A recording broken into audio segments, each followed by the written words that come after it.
Since leaving the Democratic Party, I no longer have an depressed mindset.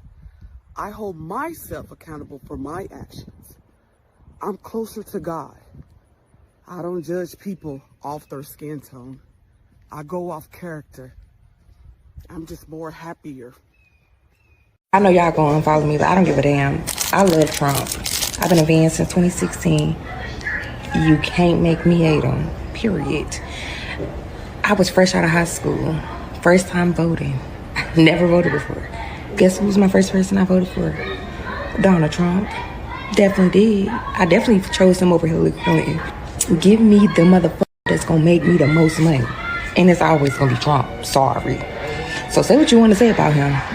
I don't give a fuck. He's always the better option for all his opponents that he went against. He was the better option. Yeah, so that's my little lore for today. Bye. You don't have to love Trump. You don't even have to like him. The issue isn't Trump anymore. It is that the left hates him more than they love America. They would rather watch the country fall apart than admit he ever did anything right. They cheer when things go wrong, when prices rise, when chaos fills the streets, just so they can say, see, we told you, Trump was bad. That's not patriotism. That is bitterness, and it is dangerous.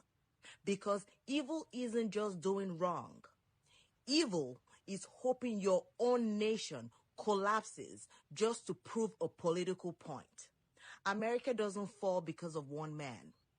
It falls because too many people would rather see it fail than see their opponent succeed. You don't have to love Trump. But if you hate him more than you love this country, then maybe the problem isn't him.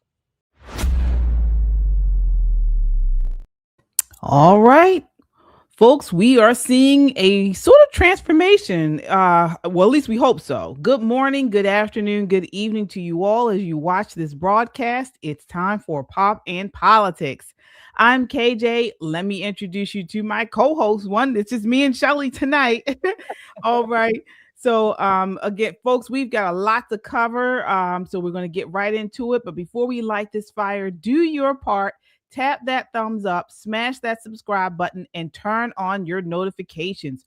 We are live here on YouTube and Rumble. If you're on the go, you can catch us on Apple Podcasts or Spotify under the name Pop and Politics. We love our chat. We shout out every super chat. So drop your thoughts, show your love, and join the conversation that the mainstream media wishes didn't exist. This is not just a podcast. This is a movement of God-fearing, truth-seeking, America-loving people that value freedom. Stand with us and subscribe so we can amplify this rallying call for freedom. All right, Shelly, let's set it off. What did you think of those videos at the top of the show? We've been seeing a lot more of those on social media lately. It looks like there are some voters, particularly in the Black community, that are leaving the Democrat Party. Do you believe it, or do you think it's all fluff? Oh, first of all, the ones that are saying it, that are posting it, I actually believe them. Again, the last election showed that Black people, particularly Black men, are moving closer to, at least to President Trump, to the right. Now, again, that's what it's been showing. But that first lady, I swear I know that woman. I swear. She looks like somebody I know, and I just can't place her, but I swear I know that woman. But I think it's wonderful. It's great. And look, even if they just left the left or the Democrat plantation, and if they just moved a little bit more to the right, independent, while they're still trying to figure it out, that's a good thing, because it means that they are open to truth, to reality, to hearing alternative positions, if you will. And the second young lady, when she said about the economics, follow the money. Yeah. Economics matters to individuals too. And that's what Donald Trump has proven to be better economically than your average, or even certainly the most progressive Democrat. So I'll take it. Yeah. Folks, again, as you come in, hit that like button. It helps to get this video out in front of a wider audience. With this type of content, we have to really help one another, and your likes help to push this out. We don't have, big, large companies behind us pushing us out in front of everybody. You guys are the ones that keep us at the top of the YouTube algorithm, and we appreciate it. So hit that like button and subscribe. Yeah, I agree with you, Shelly. So in the biggest point, or the key point, I think, from this is, folks, particularly in the Black community, because 90% of Black Americans vote Democrat, your votes are taken for granted. All right. And it's not us, you don't have to just believe us. It's just simple math. Okay. If you, as a community, or as a voting block, vote for one party 90% of the time, then they don't have to do anything for your votes. All right. And we see this time and time again when, our communities stay dilapidated, and we don't get anything out of the Democrat Party generally. And when I mean that, I mean the things they say they're going to do, generally they do not do. The elected officials in the party generally take us for granted because we vote for them 90% of the time. Absolutely. So that's Absolutely. what you get. And let me say this, KJ, and for those people who may say, well, if you're a Republican, you're going to vote for Republicans 90% of the time. Even if that's the case, what we do have on the Republican side, the conservative side, the right, if you will, what we do have is we do have debates amongst each other on some very heady issues. So we do, we kind of quote unquote fight it out, if you will, in the marketplace of ideas. Right. Absolutely. Absolutely. Folks, before we get into this, I want to share with you all, we have a special sponsor video tonight for you. Take a look at this video.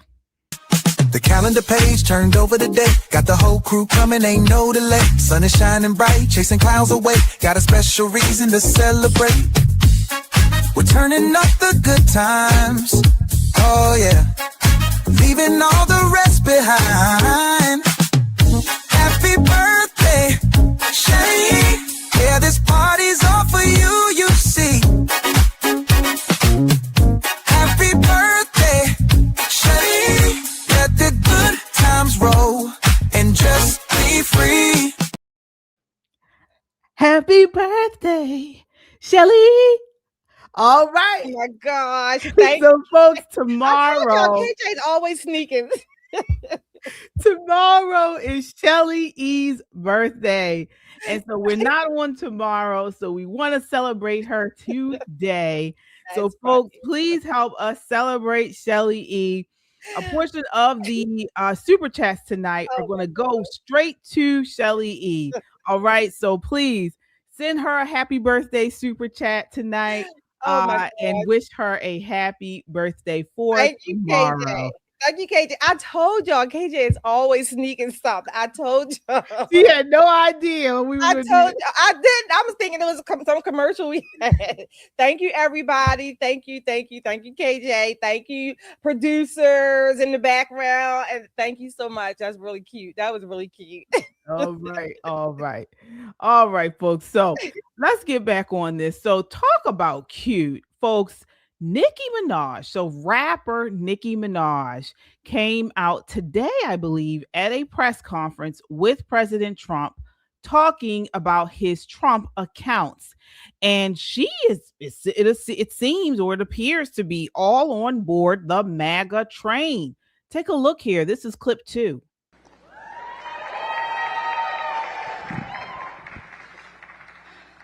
Hello. Well, I don't know what to say, but I will say that I am probably the president's #1 fan. And that's not going to change. And the hate, or what people have to say, it does not affect me at all. It actually motivates me to support him more. And it's going to motivate all of us to support him more. We're not going to let them get away with bullying him and, the smear campaigns. It's not going to work, okay? He has a lot of force behind him, and God is protecting him. Amen.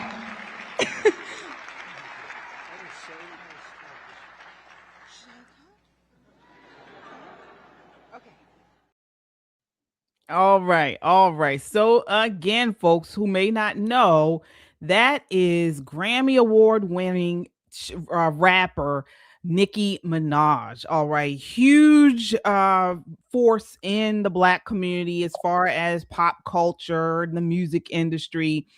And she's come out and said that she supports President Trump. Now, she started this about a month or so ago. She came out publicly in support of his support for Christians that were being persecuted in Nigeria.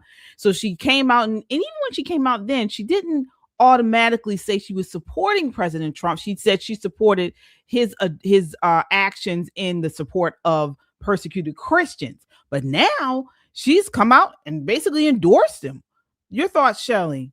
Look, when Nicki Minaj came out at AmFest, I think it was, or right, you're right, when she talked about the Nigerian Christians being persecuted, she kind of, started pulling at my heart. Again, I do not know this woman's music. I always say people like that or her music, I had to ask KJ, well, who is this or whose song is this? So again, I'm not poo-pooing her anyway, except to say that I applaud her courage. Number one, I applaud her speaking out, speaking the truth.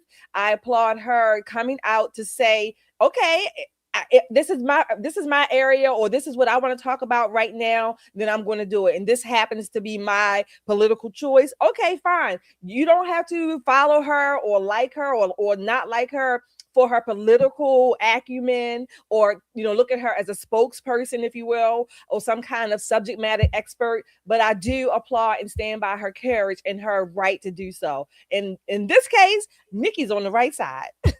Yeah. Again, I fully know who she is and her songs. Now, I'm not a huge fan of hers. As far as her music, I've never really been. As far as the character, the personality that is Nicki Minaj, I've always kind of liked that. But beyond all of that, I am not one who, for lack of better words, poo-poos on celebrities and their endorsements, because I do know that some of them do carry weight.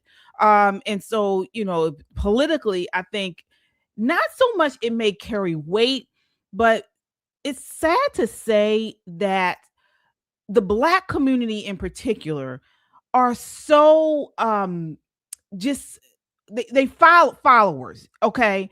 And many of them, even if they are thinking about looking at other political parties, other political candidates, they feel like they're going to be shunned because of that. So such a major celebrity like Nicki Minaj coming out and saying, you know what, I don't care what people think, I'm going to support my president, it's big. It's big. And I do think this endorsement will play a significant role in other people, and not just, everyday Americans, but other celebrities saying, coming out out of the closet, right, and talking about President Trump and conservatives. Yeah. I think that's a fair point. One of the things that I think, again, historically, again, let me say it this way. My personal thought is that I don't really, tend to rely on celebrities. I'm not shunning them. I don't want them to have to be quiet about their votes now or who are they voting for. That's fine. What I do want to say is that any of the celebrities, they do have a right. I think Nicki Minaj is on the right side of history in this case. And you're right about her spunk. I love that. I love her spunk and her grit, if you will. But at the same time, she can endorse whomever she wants. She's a celebrity. I don't really want people to look at celebrities, if you will, as their to somewhere to follow politically. But you're right, many of them do. So we can't take that away. You're right. That might pull some weight there. So if it's going to pull some weight, then I'm going to, cheer, if you will, for Nicki Minaj in this arena. Yeah, and I'm cheering for it just because she is not following behind the pack. Okay, she's breaking out on her own. This is a risk, folks, because as we know, we saw the viral video of the nurse Mm, who came out and said she wished harm upon conservatives, Republicans, and specifically Caroline Levitt, White House Press Secretary mm, Caroline Levitt. So we know it's not even an possibility. The left are unhinged, folks, and they want to do us harm. All right, not just as the nurses, as far as I'm concerned, but also in professional situations, service industry. If they find out you are conservative, there are people out here that want to harm us. And this goes for Nicki Minaj. I am sure she is taking a mhm. hit in multiple places as far as her career and within the celebrity music Hollywood industry. Yeah. So I applaud her courage. Yeah, you're right. Definitely that. Let me add this, KJ. You said something about, particularly in the Black community, if they want to go against, let's say, the Democratic Party, actually they are shunned, or at the Yeah. very least, they are maybe chastised, particularly in their families. It starts there, Mhm. in their families, in their communities. So again, we've all been there to some degree. The thing is that is a real phenomenon, and people are torn. Well, if I do this, I'm gonna, I'm basically going against my family, people that they grew up with, that they love, that love them. So that is a real phenomenon, particularly in the Black community. When you say that you are not voting Democrat, primarily Democrat, and certainly if you have the gall to say you're going to vote for President Trump, you do face a lot of backlash, and that's what I'm calling emotional backlash, Yeah. particularly in your family and among certain friends. So I understand that, been there, done that. I understand that when people are afraid to do that, because you lose important relationships, you lose foundational relationships, particularly in the Black community. It's sad, it's pathetic, but it is real. And professionally. Yeah. There are people who, if you wear a MAGA hat, they won't provide service to you. You can in your professional life, if you're in work and things like that, people who have come out conservative, are given harder or just nasty. People are nasty, okay?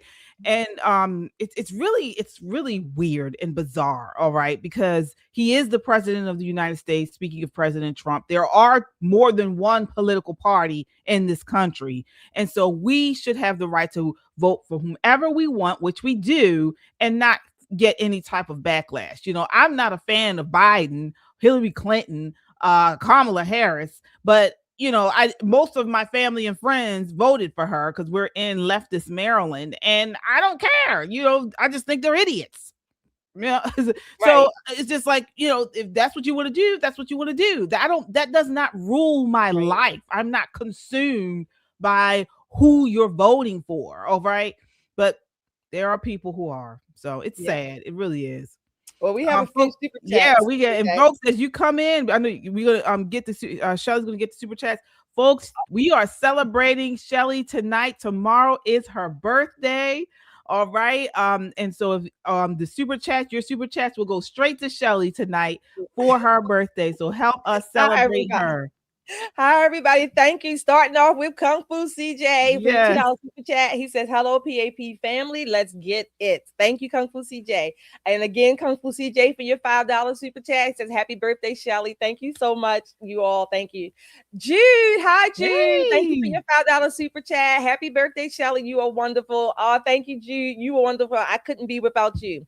Liberty Girl, I think you were our first popper tonight. Thank you, Liberty Oh. Girl, for your $2 super chat. Happy birthday, Shelly E. Thank you so much.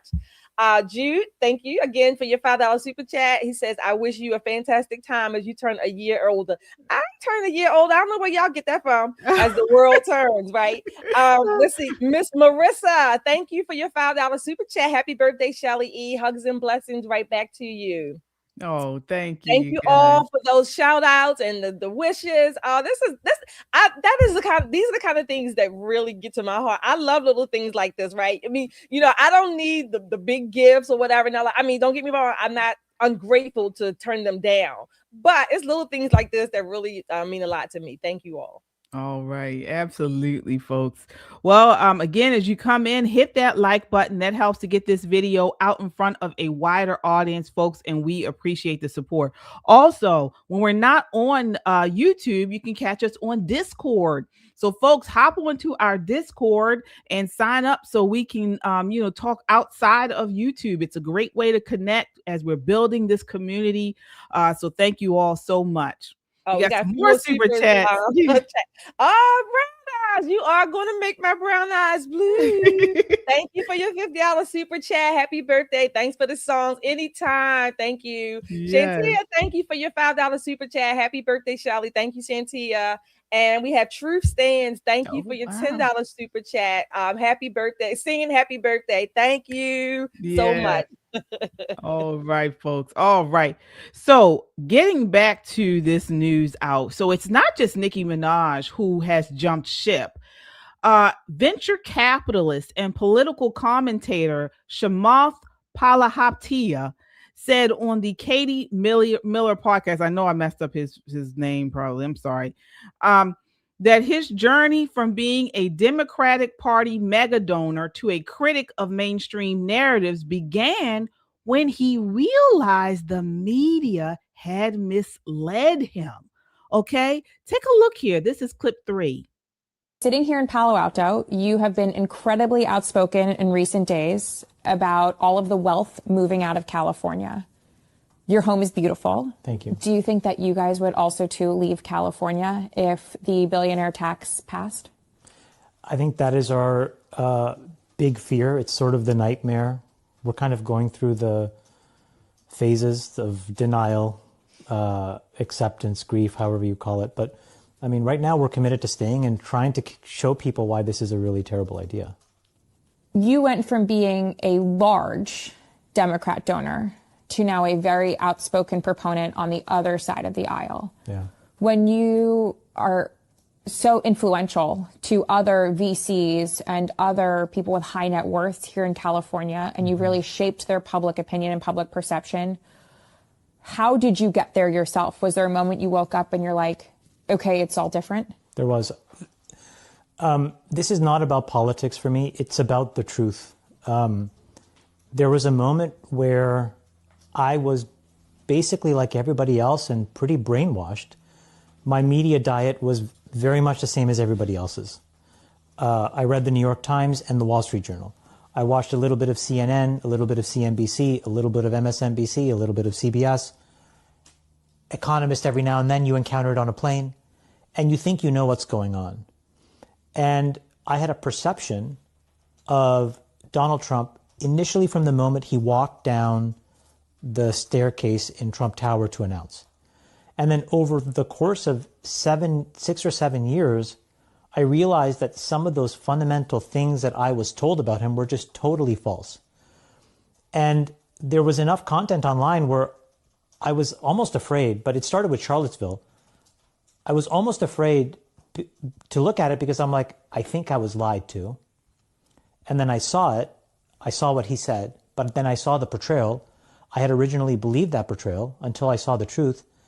And then I just started to go down that rabbit hole. So for me, it was an evolution where I was like, I can't believe I'm being lied to by this group of people whose sole responsibility is to hold truth to power. The key word there is truth to power, not your perception or your desires. And I just think that red pilled me, I guess, in a way. Wow. So he was being very vulnerable and very honest. What are your thoughts, Shelley? I love it. I'm not even going to try his name, but look, this is interesting. When someone of his wealth, I guess his position, whatever he's a venture capitalist. It's interesting because typically they deal with logic, numbers, A, B, add, addition, subtraction, whatever, compound interest, all those kind of things. And yet, but it really speaks to how any one of us can be pulled into a media bubble, right? How we can be misled, if you will, how we get so in this narrow tunnel vision where he said himself, he was even afraid to look at other sources because he might be like, oh, he had to admit they lied to me, or this other group or whatever it is has been lying, or at least not telling the truth. Okay. So this is a reasonable man. He's trying to stay and fight, but it speaks to what we all should be doing in our own sphere, searching out for as much truth as possible. And you know what? Even something is true, you don't necessarily have to have an opinion on it. It could just be true. The media doesn't do that. Much of the media doesn't do that. We have a lot that happens on social media does that now, independent journalists, but our media no longer just presents us the information as true. It always has a slant to it. Yeah, absolutely. Jude corrected me. His name is pronounced Shamath. Okay, so he is thank you, Jude. Yes, Shamath is a Canadian American venture capitalist and entrepreneur. He's known for founding the investment firm Social Capital back in 2011 after working as a senior executive at Facebook. So I believe he may even be a billionaire. I think he is. Okay. So you brought up a very good point.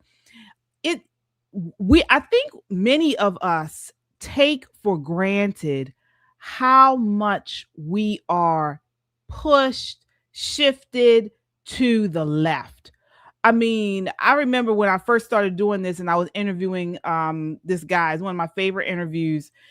He's a conservative in California, and he was the first to kind of say to me that many of us, most of us, particularly if you are a minority, you're automatically born on the left, okay? And the amount of just discernment, research, really pushing back against the norm or what you're told by everybody, it takes a very strong mind to get out of the leftist chaos. I don't even know what's going chaos. It's just a leftist cult. It's almost like a cult. You know, it takes a very strong mind, and it's not even about being smart as far as business. Like all of us, or many of us, start out on the left, and generally, what opens our eyes is when something that we really thought was true, we find out it was false. Absolutely. And so this is why a lot of people we talk to had big eye-opening experiences when Obama took office. Surprisingly, because Obama captured a lot of people. And when he came out of office and people started looking into some of the things that he did, and they realized they were lies, people started to question the Democrat Party. Right. And then the Charlottesville thing was another huge eye opener for many people. Like he mentioned, when the news media was saying that Trump was supporting white supremacists. And then when they found out, when they go down the rabbit hole and you realize it was all a lie. Yep. I mean, I know for me, I can certainly relate to that even well before I'm dating myself. Well before Obama, when I was in the military, and one of the most eye-opening things I remember is when I went to the military and I literally had people in my unit who were white, right? Some of them were Asian, but we genuinely had, a bond, right? I remember this. I can remember this as almost as if it was yesterday. I remember sitting in my room one day, or even coming home on leave, and looking around and hearing, white people are the devil, white people are bad. They like you. But when I went back to my unit, I'm saying, wait a minute. And it was what do you call it? Cognitive dissonance. It was sort of like your head turned on backwards. And I just said, wait a minute, something is wrong here. And I didn't know where to start. Right. I didn't know. I just knew something wasn't adding up. And so that was one of the reasons, or at least one of the items that started me on my journey. And then when I started reading, when I was reading the Bible, and one of my favorite scriptures is Jeremiah 29:11, which happens to be my birthday, right? Saying, I know the plans for you. God says that. But when I was reading, and then I learned in the Bible, wait a minute. First of all, if God made us, he did all these different shades. So he must have known what he was doing, number one. Number two, there's no such thing as races in the Bible. There's not human race, one race, if you will. All these different races. Yes, there are people groups and ethnicities. And then number three, when I learned, okay, not only was it just one race, but we're all humans. And I learned this part in school. Our DNA in college, our DNA is like 99% the same. Period.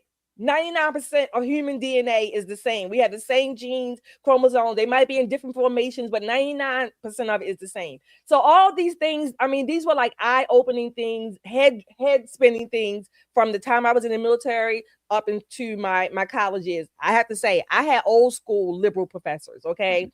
They taught us how to think. So that's why, I like to say leftists, not liberals. I had old school liberal professors who understood what education and teaching were. It wasn't about indoctrination. So yeah.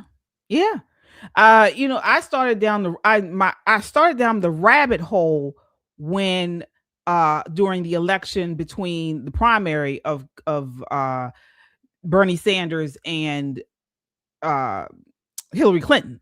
But I really started to see the difference or the change, or my eyes opened when I went to my first Trump rally. Okay. When I went to my first Trump rally and I didn't know what to expect, I thought I was going to be around a bunch of hillbilly KKK people. I was nervous and I went by myself. I think I was supposed to meet Giovanni there. I don't know if we met there or we talked there, but I went to the rally by myself, and everyone was so nice. There weren't many Black people, but everybody I encountered was friendly, was so happy to see me. And not only that, but there were so many faith-based people. People were praying and talking about how, God and their Christian walk. And it was one of probably the most memorable experiences I've ever had. And from there on, I started to rethink how I look at culture, how I look at race, ethnicity, religion. I mean, the list goes on.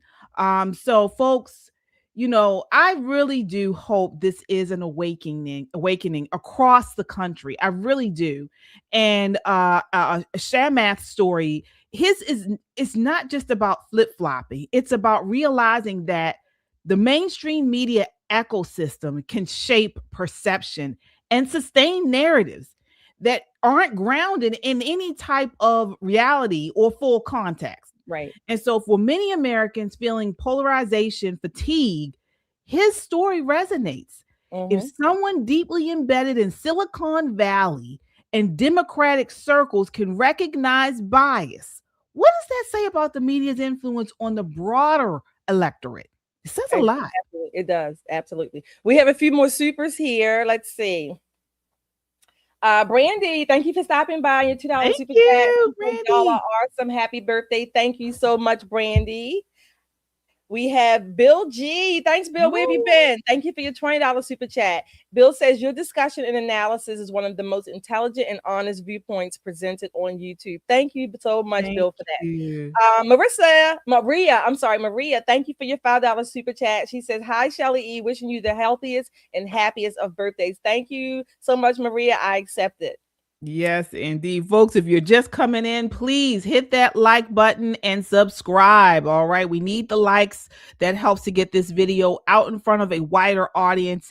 And we're celebrating Shelly E's birthday. Tomorrow is Shelly E's birthday. Your super chats are going straight to Shelly E. So buy her a glass of wine or coffee or whatever. Yes, indeed. Well, okay, buy the shirt and give me my money back. That would be really cute if you did that.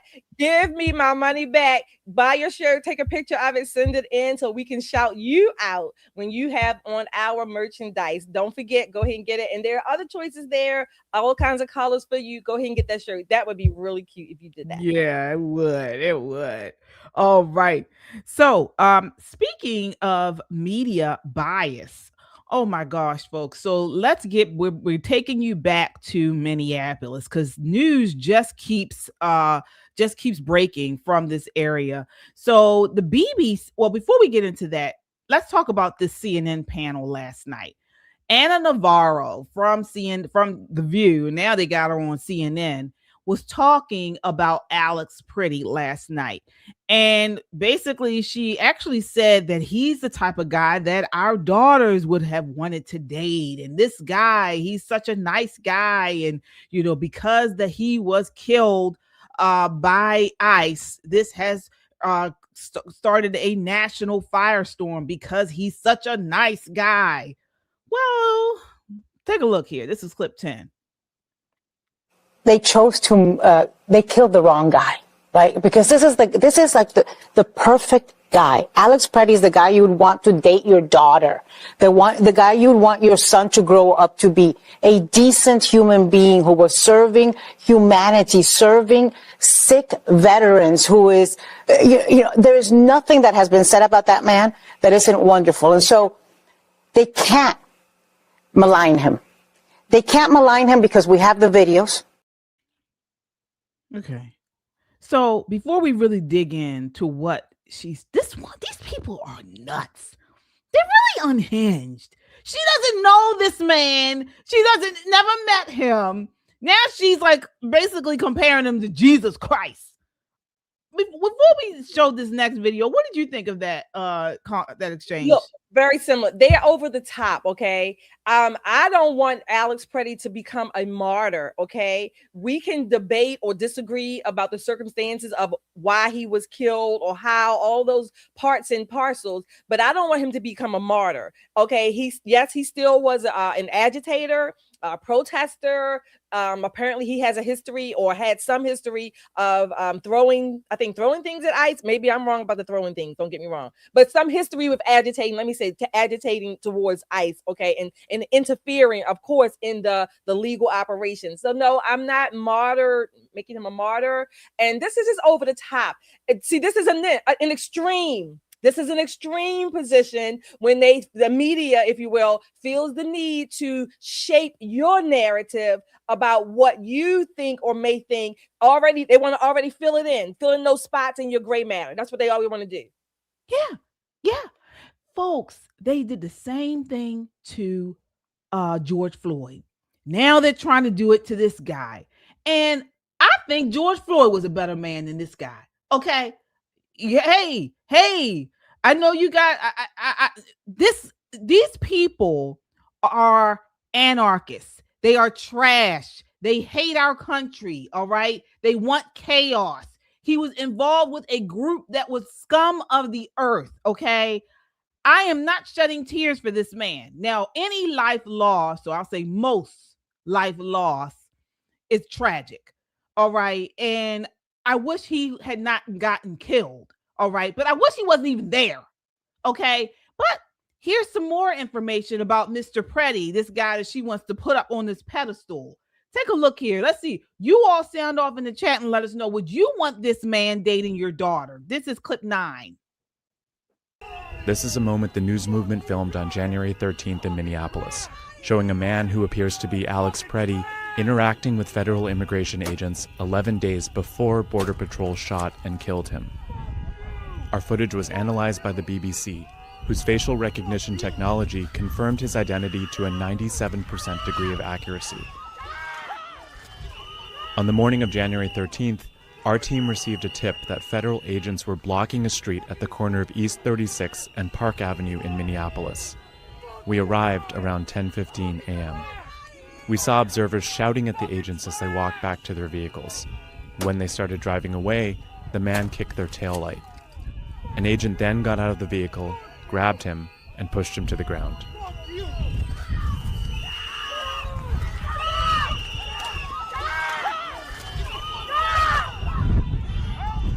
During the altercation, agents fired tear gas and pepper balls into the crowd. They continued to hold the man down before they retreat and he walks away.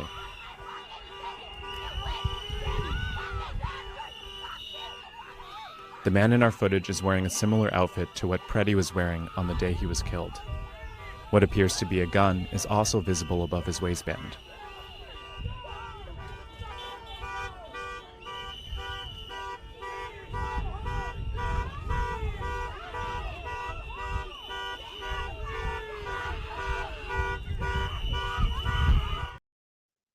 See? Now, that's your Prince Charming, right? The man of your dreams, Anna Navarro, right? This is your Clark Kent, right?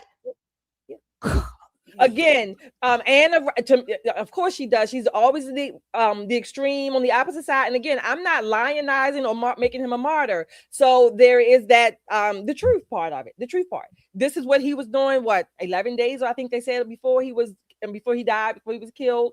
So this must be when he got the broken rib. I think. Yeah. Okay, that's when he got the broken rib, right? So yeah, no, I wouldn't want him dating my daughter. First of all, I abhor people spitting at people. I can't. No, that's when you know you're low. Exactly. You know you're low. This is the type of guy you see at the gas station peeing in the side on the corner. Yeah, that's it. Hawk spitting somewhere, just and then he looks like he has some anger issues or anger management issues, what we call them. But it's interesting. I don't know. Are we going to this next topic? I want to say this, but I'll save it if you want me to. I'll say it. It's interesting that many of these rioters, agitators, a lot of them just seem angry, period. Oh, yeah. They're just angry. They're weirdos. They're weirdos who don't have a life, all right? And this is what we talk about on Christian Conservative a lot, because these are people that have no purpose. Okay, these are people that are not God-fearing. All right, they have no purpose. They believe that their purpose, they found this cult-like leftist weirdo crap, and they latch onto it. All right, and then they're given a position in this cult of kicking cars and spitting on ICE officers, and they feel like this is their calling for life. And so this is why they're willing to put their lives on the line for the cause, for this crap, and then we just talked about how the media bias against Trump, and they paint false narratives that he's a dictator, that he's a Nazi, that he's Hitler, all of this stuff. So when you lump all of that together, you get Alex Preddy. Yeah. Let me read the super chatters. KJ, I want to follow up with you, something you said though. Let's see. We have Athalia. I think I pronounced your name correctly. Hi for your $20 super chat. Happy 21st birthday, Shelly. That's right. 21 forever. That's the name of the store, isn't it? Forever 21. Nettie Randall, thank you for your $5 super chat. Nettie says, happy birthday, Shelly. You share your birthday with my late grandmother. Okay, wow. That's a great lady, I'm sure. So I'll always remember it. I love all of you ladies so much. Thank you, Nettie. Happy birthday. Thank you for the wishes. A righteous perspective. Wow. Thank you for the super chat. Happy born day, Shelly E. Enjoy your day. We have to get you all on the show in the morning in the near future. That's right. Been rocking. Well, keep rocking. All right, let us know. If you don't know, Righteous Perspective, you probably do know. He has a channel here on YouTube as well. Definitely check him out. A Righteous Perspective. Thank you so much. Josh, thank you Josh, for your $99.99 happy birthday chat. Thank you, Josh. Happy birthday, Shelly. All my love. Love you right back, Josh. We need a pop family party this summer. Let's do it. Look, I hear that New England is beautiful in the summertime, Josh. Oh yeah, folks. I was just in Rhode Island. Right. Ooh, it was cold.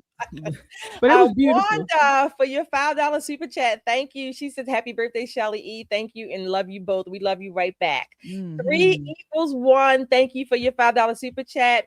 3 says, during Obama's first term, I read online his speeches. He was apologizing to other countries, to the U.S., and saying we're not a Christian nation. Yes, thank you so much. Antonio, thank you for your $20 super chat. Happy birthday, Shelly. First time live. Oh, thank you for being here. Same here from Capitol Heights. Went to Fort Jackson. That's where I went to my basic training. Fort Jackson, South Carolina, 94. First time I realized the world is bigger than Maryland. Yes, 50% white, 30% Hispanic, 20% melanated, the rest from other countries. Yes, that's right. Thank you for your service, Antonio. Wow. Yes. Thank you, guys. Thank you all so much. All right. We are going to keep this party going. Again, if you're just coming in, we are celebrating Shelly E. Her birthday is tomorrow. So if you have it in your heart and your pocket to send her a super chat, it is much appreciated. All right. So, and again, as you come in, hit that like button, folks. It helps to get this video out in front of a wider audience, and we appreciate your support. All right. So yeah, this is really weird. But this is what they do. And speaking, I'm talking about Anna Navarro, and this sort of, this narrative that they were trying to push about this guy. Now, again, I'm not saying that he deserved to lose his life. Again, I'm not saying that. I wish he did. He deserves some repercussions for what he's done. It looks like this was the second time that we know of. I'm sure it's probably been more than this. The second time we know of that he was interfering with ICE. He was aggressive with law enforcement. All right. And unfortunately, it was his last. It was his last. Okay. So moving right along, speaking of ICE, we want to go now to Chicago. Have you all been following this story of a West Chicago teacher's? She posted on her social media 2 words, go ICE. All right. And folks, she has been getting a lot of backlash. All right. So I guess they found out that she posted this to her social media, and now the community is outraged, the school community. So I want to ask you all, we already know 2A. No, for, is one, no, 1A. I'm sorry. 1A is she can say whatever she wants to say. But was this appropriate for the teacher to make a comment? Take a look here. This is clip 4. The teacher works at Gary Elementary School here in West Chicago. His social media post was on a site talking about immigration enforcement activities. It was just 2 words long. It said, go ICE. That comment is drawing an angry response from a crowd of more than 100 parents and community members. They filled West Chicago's city council chambers this morning to express their frustration and outrage that, according to officials, the teacher is still employed by the school. Where is the due process for all the people that are being kidnapped on the streets? At home, we teach our children to be respectful to the teachers. And then we expect the same, the teachers to be respectful. Many here have protested ICE activities in West Chicago previously. They say ICE has targeted West Chicago's large Latino population in the last several months, causing separation of many families. We have kids in our school districts, in this school specifically, who have lost a mom or dad or family member within the last 3 months. They're going home and wondering if or when they will ever see mom again, dad again. The mayor says he invited the protesters to express themselves here rather than at the school. As part of the protest, many parents kept their kids home from school today, some bringing them to the meeting. You have many students across District 33 who did not go to school today because of fear incited by a teacher. We reached out to both the school and the teacher involved. Neither responded. Many of those here say they recognize the teacher has First Amendment rights to free speech, but they say they have rights as well. Everyone has their right to say what's on their mind, but there's also consequences to that. The community members who were protesting say their next step is to attend the next school board meeting, which is early in February, and demand that the board take action against the teacher. The teacher works at Gary Elementary School here in... Okay, so let's get into this. Shelly, this mob, this school community is treating this like it's a safety issue. What are your thoughts? Okay, we already said we already know first at 1A. That's number 1. Number 2, If this if this teacher had said no ice, I wonder how they would have responded. And if she had said no ice, I still would not be advocating for her to be fired. She did it on her time. I don't have to agree with it. She has a right to say go ice, no ice, whatever, ice cream, whatever. She can do either. That was on her time. She's not teaching it to the students for or against, so to speak. She's not doing that. So they can go to the community meetings. They can go to the school board meetings. They are open. They are public forum. But this teacher should not lose her job. And this also brings to mind, at least in my mind, when the chorus, if you will, clamors, we should fire people. We should fire people. I'm generally the one that says, no, let's not call for people to be fired, at least not so quickly, because they're saying something that we don't like, particularly on their own time. So this is one of those instances. Do I support her message? Absolutely. Even if I didn't, she did it on her time. She's not teaching it to the students. Therefore, this woman has every right, and she should be able to remain in her position. Yeah. You folks know there are certain situations that I do feel people, if even on their own time, if they do certain things, depending on their company, their organization, and the rules within that company and organization, I can see that why sometimes these people may be fired or there may be calls for fired. But I don't see it here. Whether I agree with what she said or not, okay? First off, the idea of go ICE. ICE is a government agency, folks, all right? She is saying go ICE the same way someone may say go DHS, go Veterans Administration. These are all government agencies. I may be one who is against social programs and may be upset by people who are advocating for social programs like welfare or EBT, the SNAP benefits and things like that. What if I'm someone that's against that? I mean, to me, that it's a government agency, all right? She didn't say go Nazis or, this is a government agency within our United States government that has a job to do, all right? But this is the problem. The Democrats, the left, and the media are painting immigration, customs, and enforcement as if it is not a government agency. They are painting this as if this is some private force or some type of force that is out here kidnapping people based on their skin color and for no reason at all. When it's not the case. They have a list of people that they have gotten directions or orders that are here illegally, mostly criminals, and they are getting these people off the street. Yeah. Oh my gosh. So what you're saying, I hear you. I agree with you. Don't get me wrong. But it doesn't even matter if, to me, it doesn't matter if it's a government organization or not, because there are Americans who don't want to support some organizations government-wise, and we're not required to support go or no, either way. We're not required to for whatever reason. So it doesn't matter. At least it doesn't matter what she said to me. It doesn't matter that she was showing support. If she had expressed non-support for ICE, it would not have mattered. The fact is that we keep blurring the lines and to think that because you work for company XYZ, that the company XYZ has total reign, if you will, over your rights as an American citizen. I know those lines have been blurred, not just recently, not just in the last 10 years. They've been blurred for a long time. And I think now they're just coming out. The lady at the end, about the consequences. Well, she's right. I mean, she's right in the sense that many of us on our side have said the same thing when the speech or the consequence went the other way. That's why I say it doesn't even matter if she supports ICE or doesn't support ICE.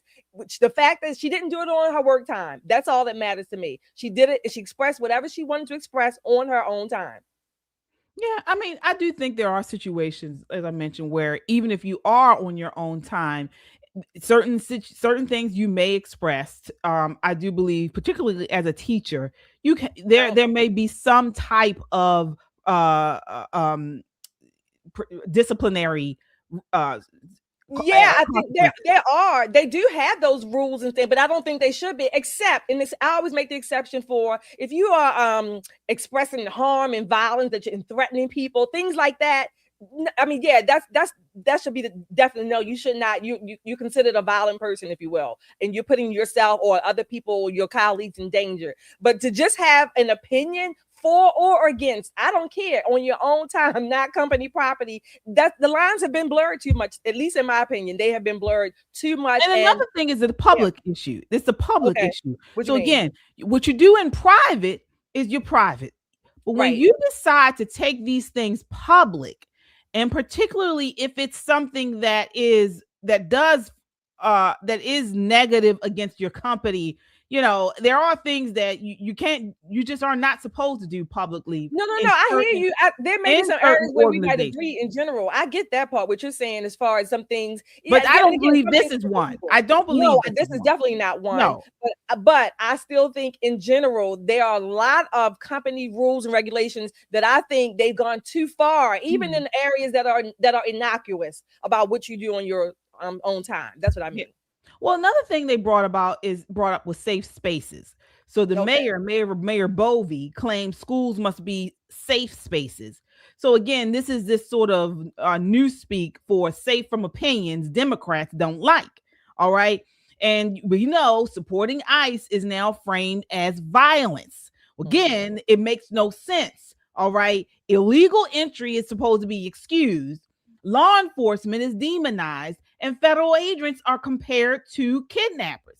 It's an inversion of reality. And I've talked about this on here before. When we see these types of things, when we look at this in the spiritual realm, folks, this is the spirit of the Antichrist. It's an inversion of everything. The Bible talks about right will be called wrong and wrong will be called right. And we are literally living in a society where this has permeated most parts of our life.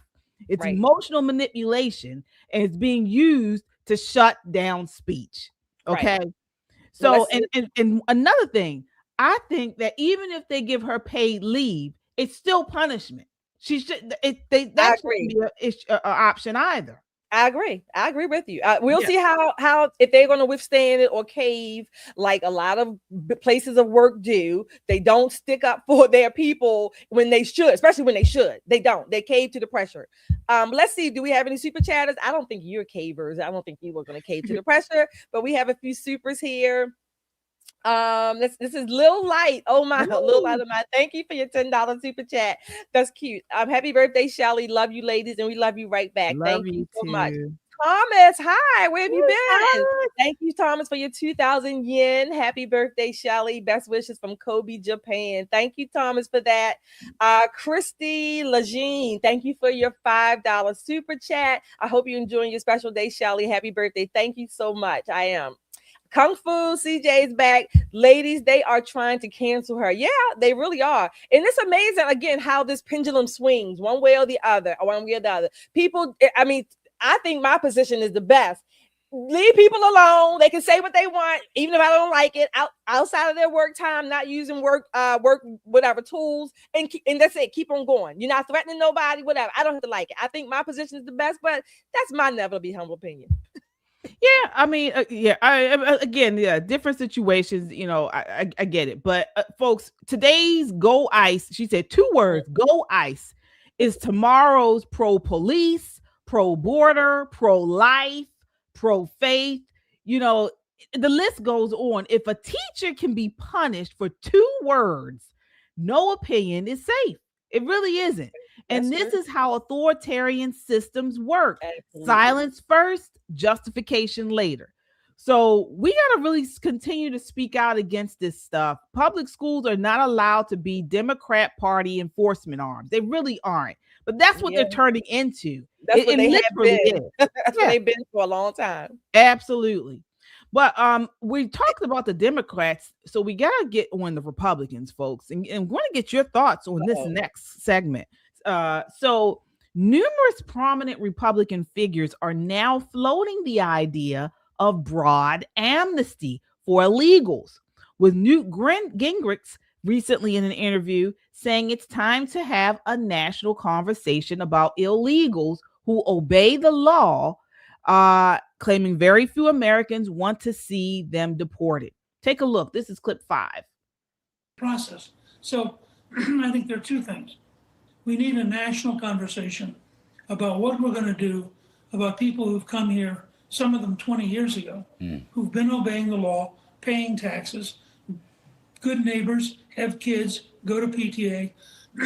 Very few Americans want to see the police walk in and pick them up and deport them. On the other hand, people do not want to give them citizenship. So there should be some middle ground here on long-term goals. Second. All right. Shelley, what are your thoughts there? Okay, first of all, nothing new under the sun. This is not new what he's proposing. Number one. Number two, 1986, I think it was 1986. Ronald Reagan, under his administration, the House was I think Democrat, the Senate was Republican. The amnesty bill, that's been the biggest amnesty bill that we've had since that time. Okay. During that time, up into the Clinton administration, of which Newt Gingrich was the Speaker of the House at the time, these proposals have always, they come up in various forms, various names. Under Obama, we had the DACA and other bills, right? None of them have worked, right? What happens is we get more and more illegals. The amnesty doesn't work, or at least some of the people who do get amnesty, it doesn't stop the border. They have not enforced the border until we had President Trump. These people keep coming. They get on our welfare systems. They have all these benefits that Americans are paying for, and then they still bring over more people. So we have to cut it off. I will say this. Rand Paul recently gave an interview. I think he was on Joe Rogan. I'm not sure. But I know I saw him. He's talking about a market-based, I guess, type of amnesty, where that the illegals who are here, they cannot become citizens. What we do is we give them a permanent residence and work permits. They can't become citizens, so they cannot vote. They can own homes, they can work, of course, pay taxes, because that way they're paying back into the system that they're using. The thing is that all of these things have been tried in one form or another. We need to, like President Trump is doing, the border needs to be secure. That's the primary goal. I don't even know if I'm open at this point. I don't know. I want them deported. I still want them deported. I don't know if I'm open at this point to all these other hodgepodges that we've been trying at least since 1986, and nothing has worked to the benefit of the American people. Yeah. First off, I want to say it is very tough because just like he said, we all know someone that is here illegally, but is a good person. I know people like that. I'm thinking of a person right now, sweet as pie, has a family here, hardworking, will help you, give you the shirt off their back, and they're illegal, and they're here, and they're here in fear. They walk in fear. So and my heart would break. I mean, I'm always thinking about this person when I hear of deportations and stuff, because I'm like, I wonder if this person is still here. I couldn't imagine living like that and having children here, knowing you are the breadwinner for the family, and you have children, young children here, and you could be snatched up, in a minute. KJ, it's heartbreaking. KJ, I thought of that scenario that you were talking about. I thought of that in the sense today. I said, well, let me ask, if I knew someone who was here illegally, would I turn them in? That's how I asked. What you're saying, I asked myself that question in that way. I didn't even think about that. Because technically, if we know, we're breaking the law because you're supposed to turn them in. I mean, technically, right? Now, I do understand. That's why I said my primary thought is that I want them all deported. That's my primary thought. However, if I had to negotiate a plan, I probably would go with the Rand Paul version, where if you're here legally, they can never become citizens. They can never vote in any election, local, state, federal, and they can get a work permit or permanent residency, whatever they call it, to work, pay back taxes or whatever, because they are contributing to the economy that way. They cannot get on welfare. They have to be able to sustain their own livelihoods and family and lives. So if it came to that, I probably would go with the Rand Paul scenario. But I am not right now. I want illegals deported. I do. because they are sucking the milk out of all of our titties. Yeah. Yeah, you're right. I'm sick.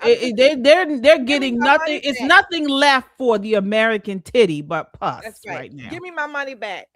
Yeah. Give me my milk back. Yeah. Folks, let us know. And you brought, I never even thought about that. Would you turn them in? Oh my God. Would you turn them in? Would you report them to ICE? Oh my God. That never even crossed my mind. Look, I'm gonna put this under plead the fifth. Plead the fifth on live social media. Jeez, whoa, folks, this is anything you say can and will. I'm gonna Mirandize myself. Anything my I say God. can I and will never be even used thought against about me. that. I never thought about turning somebody in. Good Lord, cold-blooded. Oh, you cold-blooded. All right. Folks, so it's not over yet though. Okay, so he was talking about, like you said, Shelley, the dreamers, the people that have been here, for many, many years, decades, and they want to become, they're good standing, they're good people for the most part. But let's talk about what the Democrats are trying to do, and why do the Democrats want open borders? And also, why do they want to defund the police? Well, take a look at this next clip. This is Jeffrey Mead explaining it. This is clip 8. Look at this above my head. This is the 2030 apportionment forecast, which will be based off the 2030 census. So this is predicting if states will increase in electoral votes, decrease in electoral votes, or stay the same. If you pay attention, every single state that's decreasing in electoral votes is blue. Essentially, every state that's green is either red or trending red. You can argue or debate about Georgia, but my overall point still stands. This is terrifying for Democrats, and I'll explain why. This is also likely why Joe Biden let in millions upon millions of illegal immigrants, and why we've seen Democrats fighting us so hard to enforce our immigration laws and deport these illegal immigrants. So 3 things are converging at once right now. The first one is people are moving from blue states to red states. The only reason California has been seeing consistent population gains is due to international migration to California.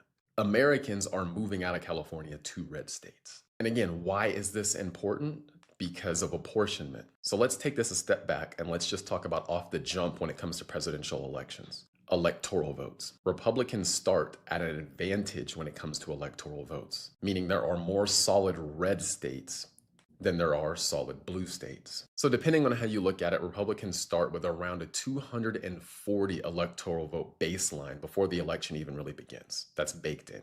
Democrats start with around a 200 to 210 electoral vote baseline. Republicans already have the advantage there, and that's essentially just off the rip. So let's think about this. I'm going to go back a little bit. First thing, Republicans already have a baked-in advantage when it comes to the Electoral College. They already start closer to 270 than Democrats do. Again, this is based off of solid red states versus solid blue states. Now here's the second thing. Individuals are moving out of blue states and moving to red states, which then in 2030, from then on, for the next 10 years, it will increase red states' electoral vote baseline. So once 2030 starts, the advantage for Republicans will even be larger. Now let's add the third thing, which is voter registration. Democrats are losing a ton of voters. Independents are gaining a ton of voters at Democrats' expense, and Republicans are gaining in voter registration. So now let's add those 3 things. Democrats have a lower baseline when it comes to electoral votes. The census shifts are going to lower their baseline even further when it gets to 2030. And they're having registration issues. They're losing voters. What is one way to offset this? Immigration. Wow. Yeah. All right. He put it where the goats can get it. Ellie? Yeah. What's your thoughts? Oh no, that was an excellent analysis. Yes. The only thing I was thinking about when he was talking about the 3 points is that the people who are leaving the blue states to go to red states, they tend to take their mentality with them, so they kind of turn it purple. But again, the population is still there if you talk about apportionment per the census for electoral votes. But still, the issue is this. They're leaving the blue states mostly for financial reasons. Okay. But then they're carrying that foolishness with them to the red states where they are, I'm going to call it muddying the waters. It's still important for us to get out the vote. Don't take any vote for granted. Okay. Don't even take any state for granted for that case, for that reason. So, I mean, Jeffrey did an excellent job there. Yes, he did. Yes, he did. Folks, somewhat breaking news. Just the News has reported recently talking about some of this. So they basically came out with an article today saying the new Census Bureau data just confirmed what the media has refused to admit. Border enforcement works. The U.S. population growth slowed big time from July 2024 to July 2025, not because Americans stopped having kids, but because illegal and mass migration slowed. So again, this comes directly after President Trump tightened border enforcement and shut down the Biden era chaos. Absolutely. So what Jeffrey was saying is true, and the numbers support it. Yep. This reminds me of something Nicole always says about how politicians, basically, they're always politicking. And this is the part that makes me upset because the Democrats are primarily using the immigrants, the legal ones, to fill in their numbers to get them the votes. But Congress and Senate as a whole have been playing with our immigration system for decades, again, to the detriment of American people. So this is what pisses me off. Close the borders. Thank you, President Trump. Count Americans, count American citizens and the legal naturalized citizens who are here, count them and like they're supposed to for a census, get us accurate numbers, and let's get real votes. That's it. They keep playing with us all the time, and it boils down to them taking our votes and our money for their own benefit. Give me my money back. Give me my money back. Yeah. Absolutely. And what Jeffrey was saying, he was telling the truth about how red state have a lot of wins versus the blue state are having losses. So right. South Carolina is now the fastest growing state in America. Nearly 80,000 new residents. Growth is driven by domestic migration, not foreign inflows. All right. Texas grew too, but less than South Carolina. Meanwhile, California, Hawaii, New Mexico, Vermont, and West Virginia lost population. So Americans are voting with their feet. They're leaving high tax, high regulation, left-wing states. Then the only issue here is I hope they change their politics when they move. Right, exactly. Well, let's see what our super chatters have to say here. I think we have... All right, we have Crystal. I'm going to get your name right, Crystal Legine. For your $5 super chat. Thank you, Crystal. I hope you're enjoying your special day, Shelly. Happy birthday! Thank you very much. Kung Fu CJ for your $2 super chat said, "Ladies, they're trying to cancel her. That teacher, the teacher. Yeah." I bet she's part of the union. That's the odd part. Kung Fu CJ says, for your $2, he says, hell to the nod for your $2. Thank you, Kung Fu CJ. Again, Kung Fu CJ, $2 super chat. The government is paying if you turn in illegal. Give me my money back. I didn't know that. Oh my God. You could be a whistleblower, so to speak, and collect that. Give me my money back. And thank you, Anna Diaz, for your $10 super chat. Good evening, ladies. I agree with Shelly. I am a legal immigrant and tired of all of this. I want them all out at this point. I lost my sympathy a long time ago. Wow, thank you, Anna. Brown Eyes, you're back. Thank you for your $5 super chat. Great show, ladies. Thank you, Brown Eyes. All right. Thank you all. Yes, indeed. So again, this is why we are seeing these people go crazy.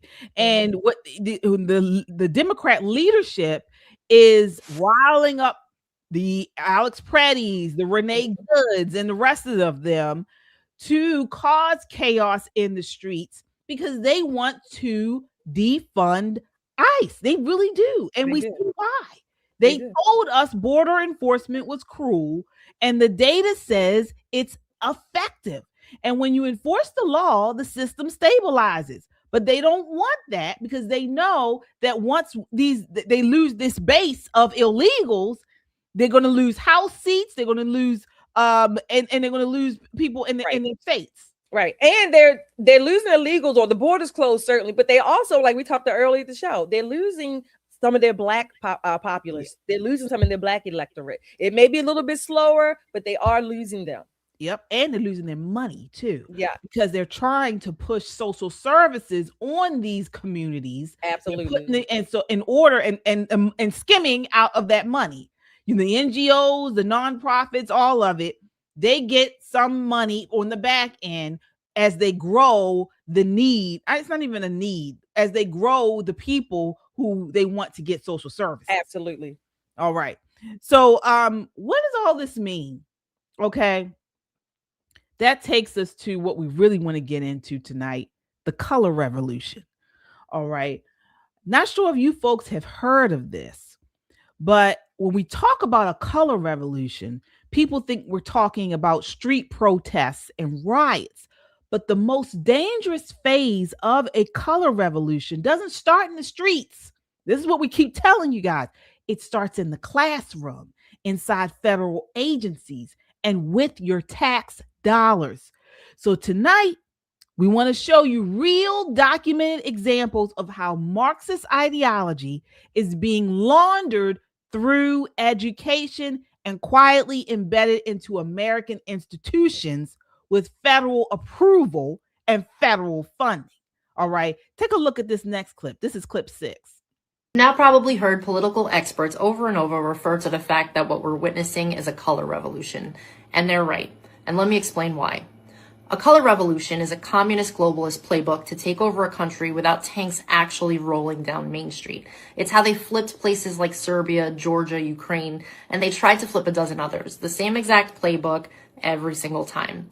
This is how they do it. 1, they demonize the leader of the people who they actually voted for. 2, they flood the country with chaos like riots, open borders, economic pain.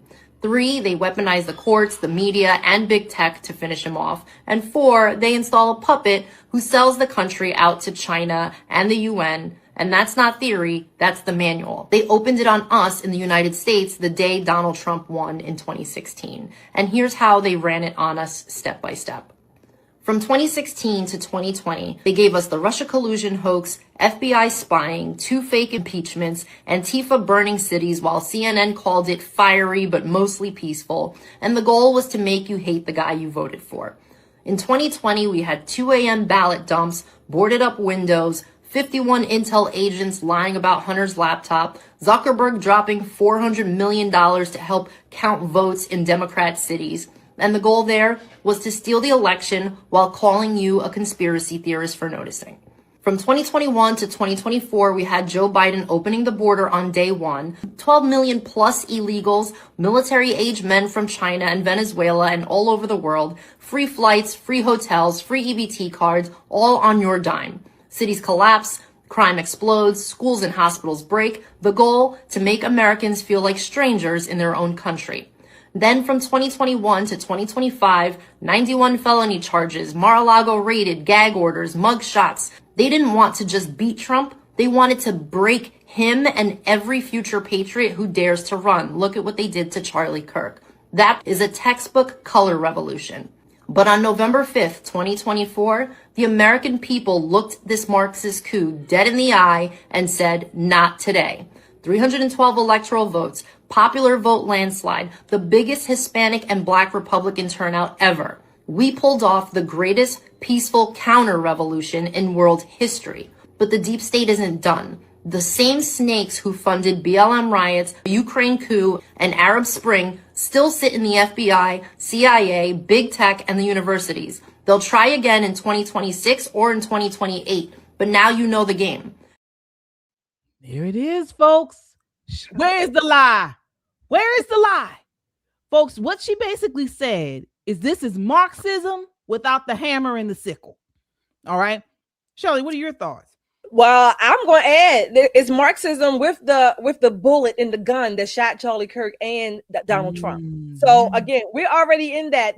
We've been talking about this. They talk about it on Just the Guys. We've been talking about this since we've been on the air, right? How all of these things overlap. They build upon each other, the same playbook.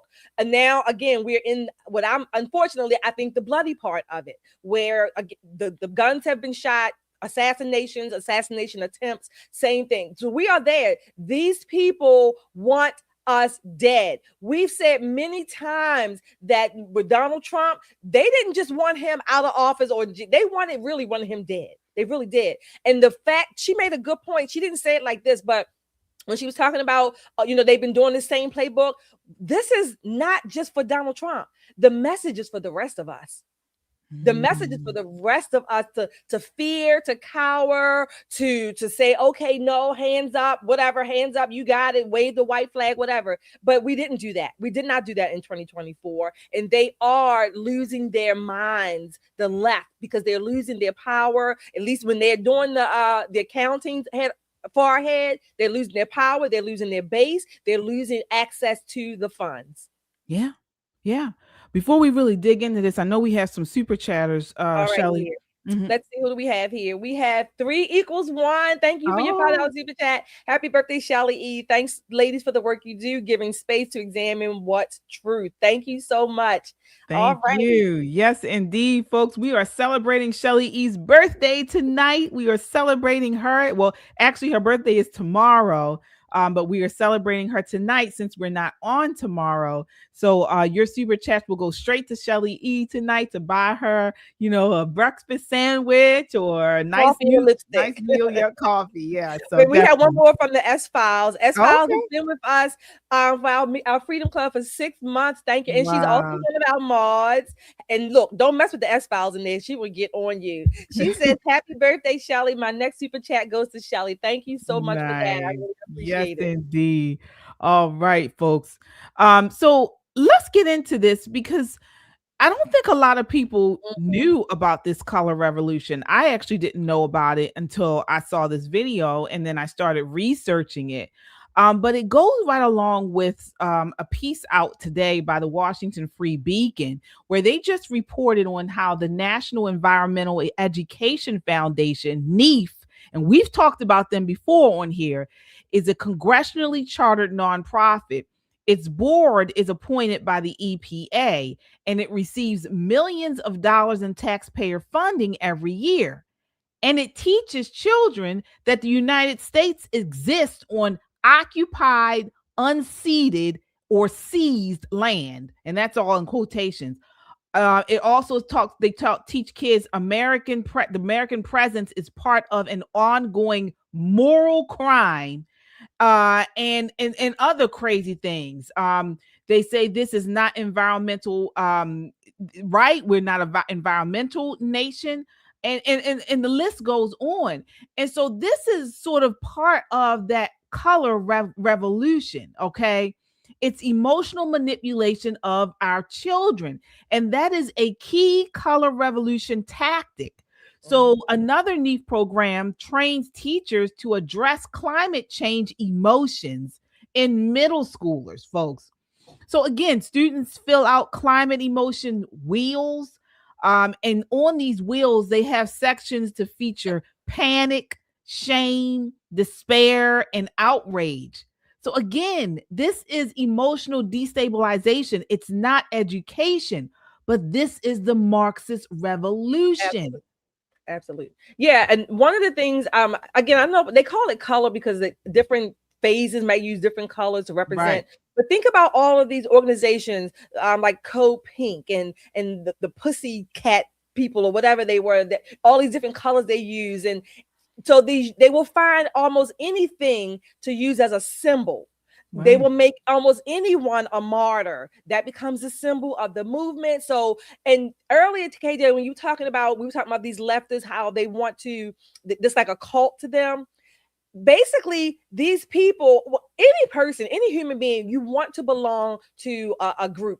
most likely your family, close friends, things like that, right? But these people will belong to almost anything to feel needed and connected, like gangs. People join gangs for the same reasons. They do harm, they destroy the community, but they belong, right? So this idea of belonging, and then it comes along with this idea of conformity, forced conformity. If you heard me say it before, you probably heard me say it on here. One of the things that I fear the most is being having this sense of forced conformity for any group. I do.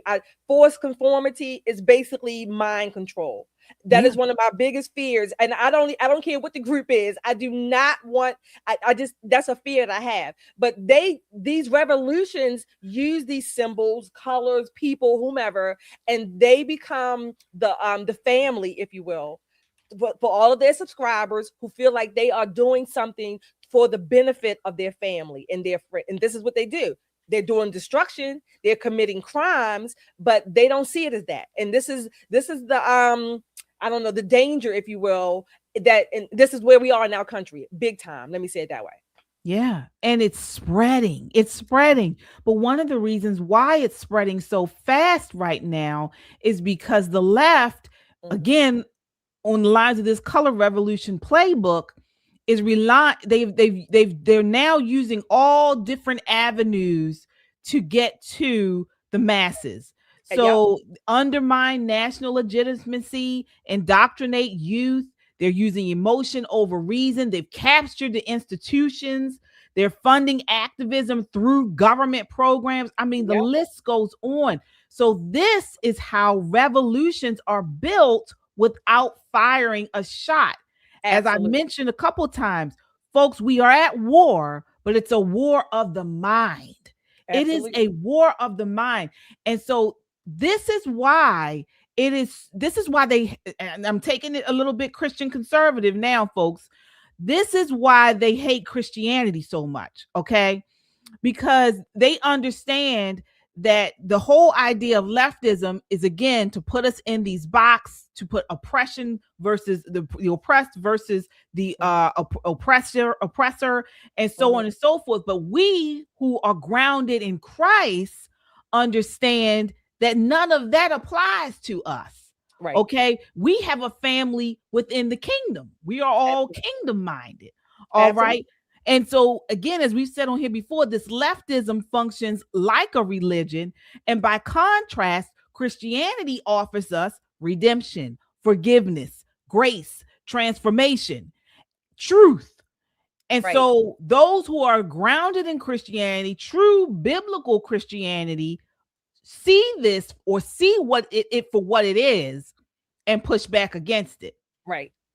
You made it, like you said, KJ, it's a battle of the mind. Yeah. And Romans tells us to be transformed in your mind, being transformed. So it can happen instantly, and then it's a process as well, ongoing. So you're right. The battle is of the mind, which is for me, at least, this is why I keep going to first A, because if they can control your thoughts, they can control your speech, what you write, what you don't even say. You can control that. Yeah. It starts in your mind. That's why I have a fear of this idea of conformity, particularly forced conformity. Now, if I want to join a group and participate, whatever, that's my choice. But this idea of forced conformity, this is one of the things, it scares me. I literally think of the Borg in Star Trek. The Borg, the central mind that's controlling all of the different components, if you will. But this battle, again, I know it has not been bloody. It has started to be bloody. That's what I'm saying. It has started. I don't want it to go further,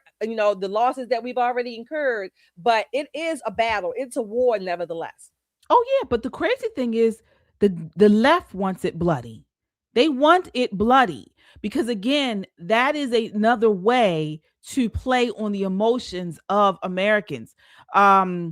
Allie Beth Stuckey has a great YouTube show out about how women have been manipulated by this leftism, particularly how they use and play on the emotions and compassion of women to push their ideology.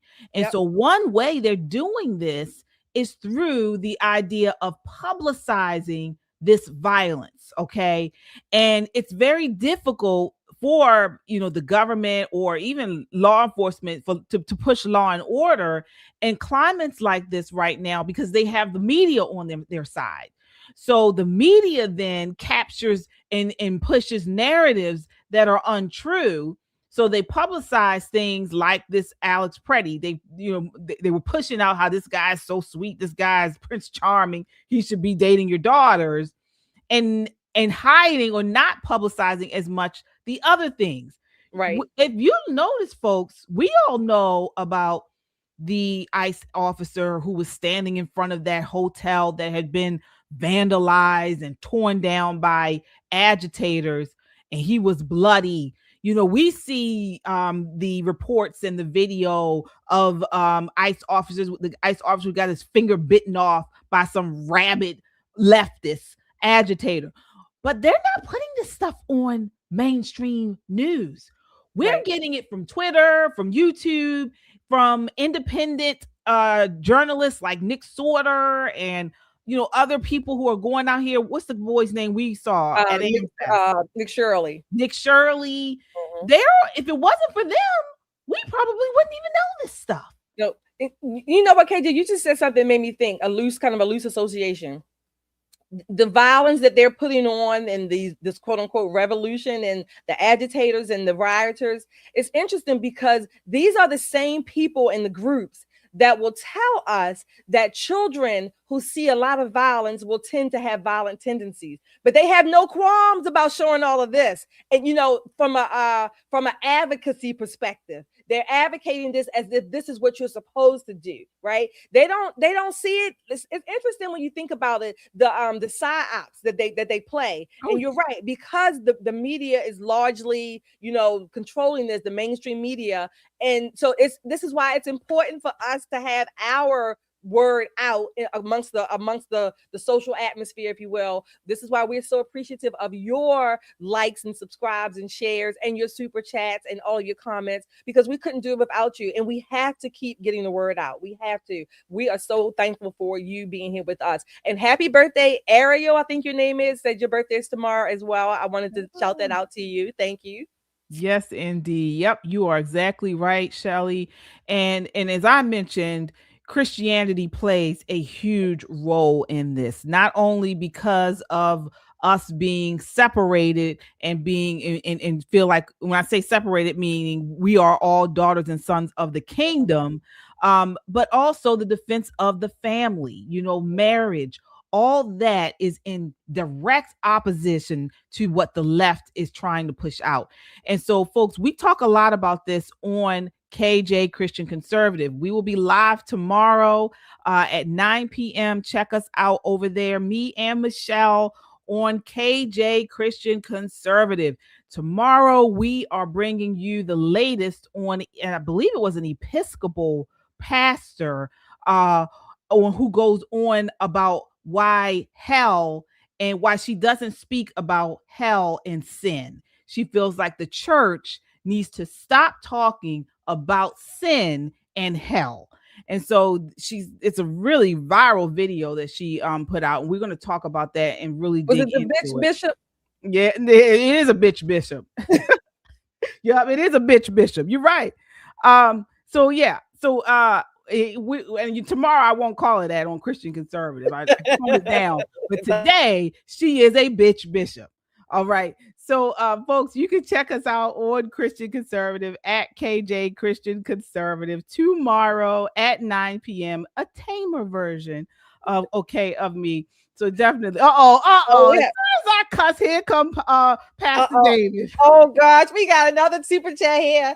Crystal Jean, $2 again. Thank you. She says advocacy, quote unquote, as a weapon for violence. Wake up. Absolutely. Thank you for that super chat. Pastor David, that's right. You came at the right time. As soon as I said it, I see Pastor Damon's comment. Oh man. Folks, yes, Pastor Damon is on. He is generally on Christian Conservative with us on Thursday nights. So you can check him out on his YouTube channel at Celebrating New Beginnings. Also, but talking about Metro Conservative Media shows, folks, you got to check out Just the Guys. That's another show on our platform here at Just the Guys Podcast. Now, they'll be on Saturday, so you got a couple more days for their live show. But go on over and check them out, what they have on the channel, videos from last week. And they are all guy, all male panel, and they talk about how Marxism and communism have infiltrated our society on multiple levels. All right. And they give you it from a male perspective. So that's at Just the Guys Podcast, Saturdays at 6:30 p.m. That's right. All right. That's right, So, Pastor Damon. I told y'all KJ is always sneaking. Pastor Damon, you got it right. Keep an eye on her. All right. We got some more super chat. Another super chat from Gloria. Hi, Gloria. Thank you. Thank you for your $50 super chat. And Gloria is one of our Freedom Seekers members. Hi, ladies. Thank you for your program. I appreciate it every single day I watch it. Thank you so much, Gloria. Hi, Shelly. Just had to say, glad you were born and grew up to be who you are and where you are. Have a very happy birthday. Thank you, Gloria. I got a long way to go, but thank you. Pastor Damon know me. See, he expects me to curse. He busts. Oh my goodness. That is crazy. Soon as I said something, Pastor Damon pops up. My goodness gracious. All right. Well, all right, folks. So we still have one more segment tonight. And this is sort of a lighter segment. So, folks, have you seen or have you heard the news about Southwest Airlines? Yes, they are ending their open seating policy. And I want to ask you, are you happy or sad about it? Take a look. This is clip 7. Southwest Airlines has officially ended its open seating policy after 50 years. Starting today, the airline is moving to assign seats on all flights. Passengers will now receive specific seat assignments in boarding groups of 8 based on fare type, seat location, and loyalty status. All right. So it has come to an end. The mad dash when you get on the flight. And then once you get on the flight, if you're on late, if you're not in the preferred seat then you wind up sitting next to somebody who you don't know, who probably smells crazy, and you wind up falling asleep on them. I'm sorry. I'm laughing right back. I got a little story to tell our audience because they're gonna laugh too. First of all, I have mixed feelings about this, right? Because that was the kind of the fun part of Southwest. However, I'm one of the people who if I know my seat is reserved, I like to wait until the last minute to get on the plane because I'm like, okay, I know my seat is there. I don't like to be in that rush like most people in that line going down the ramp. But I'm laughing because this one right here. Remember I said a couple weeks ago that we've all traveled together and you can get along if you can travel together, right? Y'all gotta see KJ at the airport. So we flew Southwest. And KJ wanted to make sure she was Yeah, I hate it. I am so happy they have assigned seats. I don't like doing that. I don't like not having assigned seats. KJ even changed her seat. We had booked the seat. KJ changed her seat. She paid for the upgrade. So I said, okay, just let me know when you get on. Yeah. And I'm actually glad you're talking about that because I waited for her. So I was in group A, and so she, of course, was in group C. And so I was like, well, I'm going to try to save you a seat. And I hate saving seats. I hate that. I don't like saving seats when I go to church because people just sometimes get, crazy about that. And I don't want to be put in a odd situation. But I was like, I will save you a seat. So first of all, she's the last person on the plane. Okay. So I'm sitting there sweating bullets because everybody's coming down and I'm in the emergency section. So because I like to be able to stretch out and I'm waiting. I'm looking. I'm like, where is she? I'm looking and I'm saving the seat and I'm looking and people looking and here, literally the last person on the plane. And then she says, I'm sitting up here. It was a seat in the front. The front, and she says, I'm sitting here. No, I don't. I typically, generally speaking, that I didn't travel so much. I don't like rushing it. And that, especially now, again, like a Southwest, of course, is open seating. So I don't mind having your seat chosen already, or pick seats, because that way I know I can be the last one because my seat is there. But it was just funny watching KJ. KJ was determined she was going to get. So I said, KJ, I said, okay, go ahead. I'm okay. And the only reason I really didn't mind too is because it was a direct flight for both directions. So now if we had to change planes and stuff like that, I probably would have upgraded too. But it was just so funny. Y'all had to see KJ. She was determined. She was going to get on that train on the first seat. Well, we did have a good time. So, but let us know what you think. Do you are you upset that they're ending the open seating policy, or do you think you were like, you did not like this and you want assigned seats? Now, I'm sure what do you think, the price is going to go up, right? You think the price? Oh yeah, I think the price is going to go up. Let me tell you, I said this to KJ. My two issues about getting on a plane: I don't want no crying babies near me. Right. Okay, I don't want no crying babies near me, and I don't want to be sitting near someone who paid for one seat and is taking up two. Oh, yeah. However you want to say that. Yeah, I mean, I don't think anybody likes to sit near crying babies, but my heart goes out to them because sometimes you can't help it, Now, I don't like to sit next to a crying baby, but I do feel bad when the baby is crying because those parents are just like humiliated. Okay, I'll give you a third one. Don't sit your child next to me and they keep kicking the back of my seat. Oh yeah, I will say something. I have said something. Even my daughter's flying, she's like, oh my Lord. Oh. So she's like, oh, I have said something. If you can't control your little rugrats, don't sit them near me. Okay.